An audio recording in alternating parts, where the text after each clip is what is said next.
പരിചയത്തുണ്ടാ 10 ലക്ഷം ഉണ്ടല്ലോ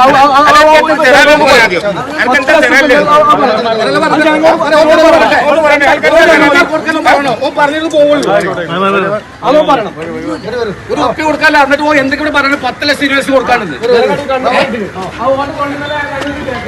നാട്ടിൽ അവധിക്കെത്തിയ യുവപ്രവാസി വ്യവസായിയെ തട്ടിക്കൊണ്ടുപോയ കേസിലെ പ്രതികളെ സംഭവ സ്ഥലത്തെത്തിച്ച് തെളിവെടുപ്പ് നടത്തി. പാണ്ടിക്കാട് സ്വദേശി VP സമീറിനെയാണ് ചൊവ്വാഴ്ച രാത്രി 8:30 ഇന്നോവ കാറിലെത്തിയ സംഘം കടത്തിക്കൊണ്ടുപോയത്. ഡിവൈഎസ്പി A പ്രേംജിത്തിന്റെ നേതൃത്വത്തിൽ പ്രതികളെ പാണ്ടിക്കാട് അങ്ങാടിയിലൂടെ നടത്തിച്ചാണ് സംഭവ സ്ഥലത്തേക്ക് കൊണ്ടുപോയത്. പൊന്നാനി ബീവിപ്പടി സ്വദേശി കിഴക്കകത്ത് അഫ്സൽ, ചാവക്കാട് സ്വദേശികളായ പണിക്കവീട്ടിൽ ഹംഷീർ, വെളിയങ്കോട് മുസ്തഫ എന്ന ഫയാസ്, പുതുവീട്ടിൽ ഷംസീർ, കൊല്ലം കൊട്ടാരക്കര സ്വദേശികളായ തലച്ചിറ മുഹമ്മദ് നൈഫ്, ചാരുവില ഷഹീർ, അബ്സർ എന്നിവരെയാണ് പാണ്ടിക്കാട് എത്തിച്ച് തെളിവെടുപ്പ് നടത്തിയത്. പാണ്ടിക്കാട് ടൗണിൽ നിന്ന് വിന്നേഴ്സ് ഗ്രൗണ്ട് റോഡിലുള്ള വീട്ടിലേക്ക് മടങ്ങുന്നതിനിടെ 2 കാറുകളിലെത്തിയ സംഘമാണ് ഷമീറിനെ തട്ടിക്കൊണ്ടുപോയത്. പിന്നീട് ഇദ്ദേഹത്തിന്റെ UAE വാട്സ്ആപ്പ് നമ്പർ ഉപയോഗിച്ച് സുഹൃത്തുക്കളെയും ഭാര്യയെയും വിളിച്ച് 1.5 കോടി രൂപ മോചനദ്രവ്യം ആവശ്യപ്പെടുകയായിരുന്നു. ഇതിനിടെ പ്രതികൾ വാടകയ്ക്കെടുത്ത വാഹനത്തിന്റെ ഉടമകളെ പോലീസ് ചോദ്യം ചെയ്യുകയും ഷമീറും പ്രതികളും കൊല്ലം ജില്ലയിലുണ്ടെന്ന വിവരം ലഭിക്കുകയും ചെയ്തു. തുടർന്ന് വ്യാഴാഴ്ച ഉച്ചയോടെ ഷമീറിനെയും കൊണ്ട് വാഹനത്തിൽ സഞ്ചരിക്കുകയായിരുന്ന പ്രതികളെ